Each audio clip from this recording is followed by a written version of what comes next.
Good morning, student. Today in our fourth standard, we will continue our third chapter. We are learning about the storage of water, how the water is stored for whole year round.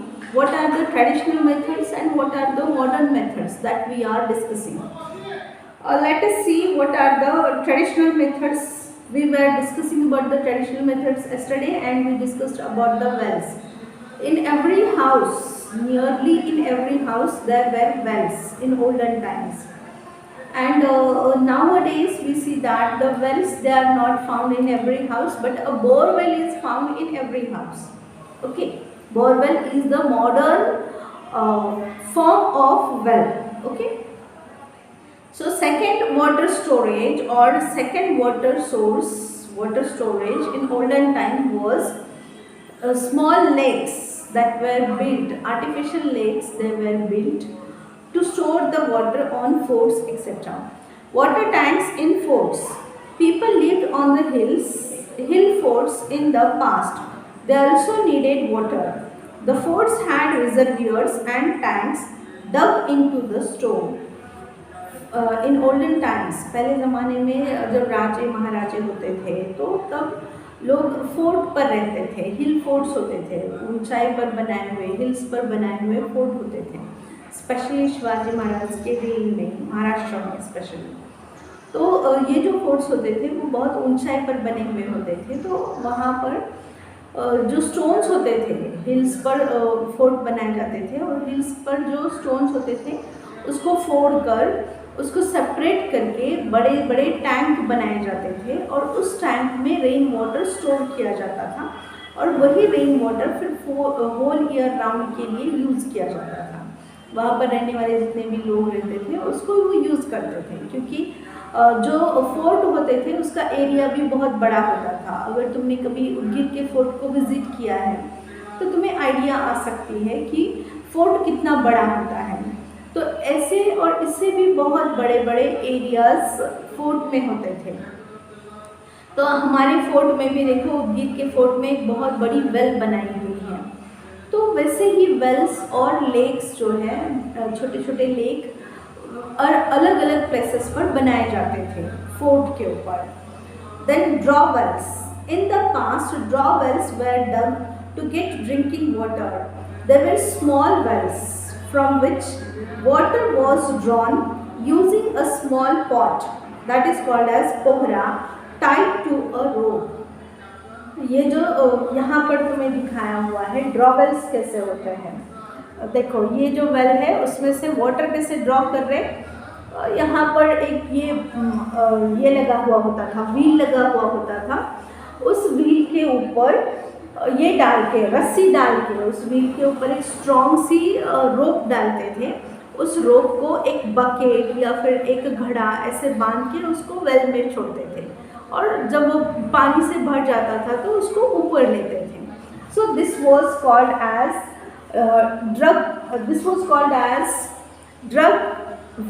Draw wells. Draw मतलब ऐसे बाहर खींच के निकालना, draw Wales मतलब जिसमें से water ऐसे बाहर खींच के निकालते हैं, that is called as draw Wales.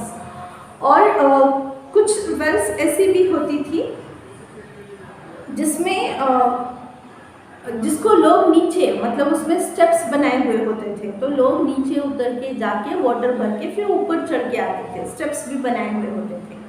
Rajasthan में स्पेशली, क्योंकि वहाँ वाटर स्कार्सिटी बहुत होती है तो बहुत डीप वेल्स बनाते थे।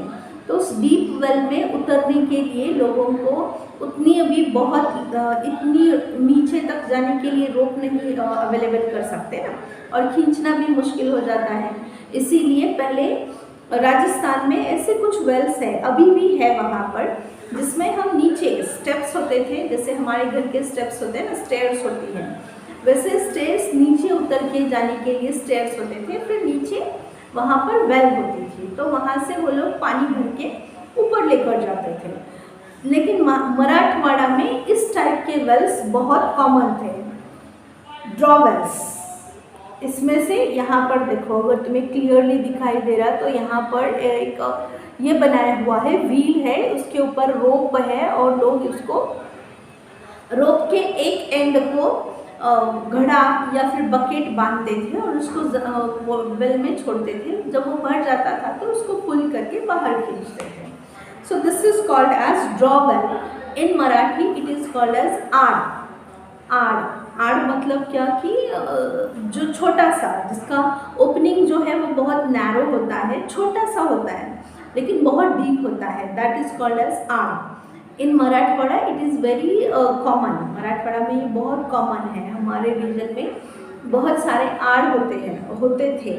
हमने भी हमारे फ्रेंड्स के, बहुत सारे फ्रेंड्स के घर में हमने देखा है कि एक छोटा सा, इतना सा उसका ओपनिंग, एक फ्लोर जितना ही उसका ओपनिंग रहता था और लेकिन बहुत डीप होता था। और फिर उसको घर में ही वाटर निकालने के लिए बाहर जाने की ज़रूरत ही नहीं होती थी उनको। या पाइपलाइन, बोरवेल तो था ही नहीं, पाइपलाइन भी नहीं था। तो हर एक के घर में, मोस्टली हर घर में कोर्टयार्ड होता था और कोर्टयार्ड में एक वेल होती थी जिसको ड्रॉ वेल या आड़ कहा जाता था। तो उसमें से ही लोग वाटर पीने के लिए भी वही वाटर यूज़ करते थे, नहाने के लिए वगैरह भी वही वाटर यूज़ किया जाता था। Atpadi in Sangli district had a draw well in every wada, specially Marathwada में आटपाड़ी नाम का एक सांगली डिस्ट्रिक्ट में, मराठवाड़ा में सांगली डिस्ट्रिक्ट में एक गांव है, उसका नाम ही है आटपाड़ी। आटपाड़ी मतलब हर एक घर में एक ड्रॉवेल रहता था, ये रहता था, आट रहता था, इसीलिए उसको नाम मिला था आटपाड़ी। आटपाड़ी में जिस विलेज में हर घर में ड्रॉवेल्स है उसको कहा जाता था आटपाड़ी। The drawbells had water all year round. When the tap water system was introduced, the drawbells went out of use. Many were sealed. Now there are very few left in Atpadi. This can be seen in many villages. पहले ज़माने में क्या होता था कि लोगों को water supply होता ही नहीं था, बाहर से वाटर सप्लाई होता ही नहीं था। हर घर में कंपलसरी वेल होती थी। जैसे आज बोरवेल कॉमन है, वैसे वेल पहले ज़माने में कॉमन होती थी। तो लोग उसमें से ही वाटर यूज़ करते थे। लेकिन जैसे जैसे पाइपलाइन सिस्टम आ गई, वाटर सप्लाई सिस्टम आ गई, तो धीरे धीरे घरों में वेल बनाना बंद हो गया। बहुत सारे वेल तो उसको सील कर दिया गया, बंद कर दिया गया उसको। Then next is rivers and बंड्स।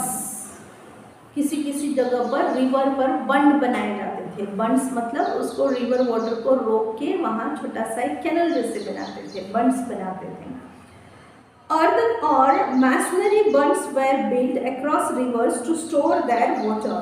बंड मतलब एक छोटी सी वॉल होती है, बहुत टॉल नहीं होती। देखो यहाँ पर ये जो पोर्शन तुम्हें दिखाई दे रहा है, so this is the wall, this wall is called as bund and water is, river water is stored here, understand. तो इस तरह से रिवर के पाथ में ऐसे स्मॉल वॉल कंस्ट्रक्ट करके जगह जगह पर उसका वाटर जो है उसको कलेक्ट किया जाता था, स्टोर करके रखते थे, उसको रिजर्व करके रखते थे। देन ओल्ड रिजर्वियर्स, इसके साथ साथ और दूसरे भी कुछ ओल्ड रिजर्वियर्स हैं, जैसे कि reservoirs were built in areas of low rainfall और in areas without a major river. कुछ रीजन्स ऐसे भी थे जहाँ पर रेनफॉल बहुत स्कैंटी होता था या कम रेनफॉल होता था। तो ऐसे जगह पर जहाँ पर लो लाइन एरियाज है, लो लाइन एरिया मतलब नेचुरली कुछ प्लेसेस जो होते हैं वो थोड़े से नीचे होते हैं, गड्ढे जैसे होते हैं, तो उस एरिया में रेन वाटर को नेचुरली रिजर्व करके रखते थे, स्टोर करके रखते थे। A tank in Chandwad in Nashik district, यहाँ पर एक दिखाया हुआ है, देखो ये जो टैंक है ये एक लो लाइन एरिया में बनाया हुआ टैंक है। रेन वाटर नेचुरली उसमें कलेक्ट हो जाता था। ये क्या है, कौन सा टैंक है, टैंक का नाम नहीं दिया है, लेकिन सिर्फ कहाँ पर बना हुआ है ये दिया है, चांदवड़। चांदवड़ नाम का एक गांव है नासिक डिस्ट्रिक्ट में। तो चांदवड़ डिस्ट्रिक्ट गांव में ऐसे टैंक है जो अभी भी है, लोग वहाँ पर यूज़ करते हैं उस वाटर को। लेकिन ओल्ड वाटर रिजर्वियर्स जो है वो बहुत कम जगह पर हमें आजकल देखने को मिलते हैं। Then old tanks, that is also called as haud. Earlier, tanks were used to store water. Some large cities still have these old tanks. Some of them are still in use. फिर जैसे जैसे कंस्ट्रक्शन के field में भी development होती गई, cement का invention किया गया, सीमेंट, कंक्रीट, स्टोन्स या फिर वॉल बनाने का टेक्निक जैसे आ गया, तो धीरे धीरे फिर बड़े बड़े टैंक्स बनाने शुरू हो गए। टैंक को मराठी में कहा जाता है हौद, जिसको स्टोन्स और बेक्ड सॉइल इसको मिक्स करके, कैल्शियम कार्बोनेट और सॉइल इसको मिक्स करके स्टोन के बीच में गैप में भर के फिर उसका एक बड़ा सा हौद बनाते थे। अगर तुम्हें पता नहीं है हौद किसको कहते हैं तो तुम अपने पेरेंट्स को पूछ सकते हो। हौद मतलब एक बड़ा सा वाटर टैंक होता है। आजकल हम लोग भी बनाते हैं अपने पोर्च में, घरों के पोर्च में या फिर टेरेस पर भी वाटर टैंक बनाए जाते हैं। मोस्टली तो आजकल हम प्लास्टिक वाले वो टैंक्स यूज़ करते हैं, लेकिन कहीं कहीं पर घरों में कोर्ट यार्ड में या सामने पोर्च के पास बहुत बड़े बड़े ऐसे टैंक बनाए जाते हैं जिसमें वाटर जो है वो स्टोर किया जाता है। बोरवेल का वाटर स्टोर किया जाता है या फिर वाटर सप्लाई, जो पाइपलाइन होती है उसका जो वाटर सप्लाई होता है वो वाटर भी उसमें स्टोर किया जाता है। अंडरस्टैंड? तो पहले ज़माने के भी कुछ वाटर टैंक्स अभी भी अवेलेबल हैं। Find out if your locality has such old water storage system. हमारे यहाँ ऐसे कोई हौद वगैरह नहीं है, तो यहाँ पर एक एग्जाम्पल दिखाया हुआ है, एक वाटर टैंक। देखो यहाँ पर कितना बड़ा है, जितना ये शाइनी वाला सरफेस तुम्हें दिखाई दे रहा है ना, तो ये सारा क्या है, ये सारा वाटर का है और ये आजू बाजू में पूरा उसको कंस्ट्रक्ट किया गया है। चारों तरफ से उसको वॉल बनाते थे और डीप बनाते थे, तो उसमें वाटर जो है वो नेचुरली रेन वाटर को वहाँ पर स्टोर किया जाता था। और ये जो रेन वाटर है वो मैक्सिमम लोगों के लिए, ये सभी लोगों के लिए वो यूज़ में आता था। Understand? So these are some of the old water storages. Tomorrow we shall discuss about the modern water storage. Okay, so let's stop here.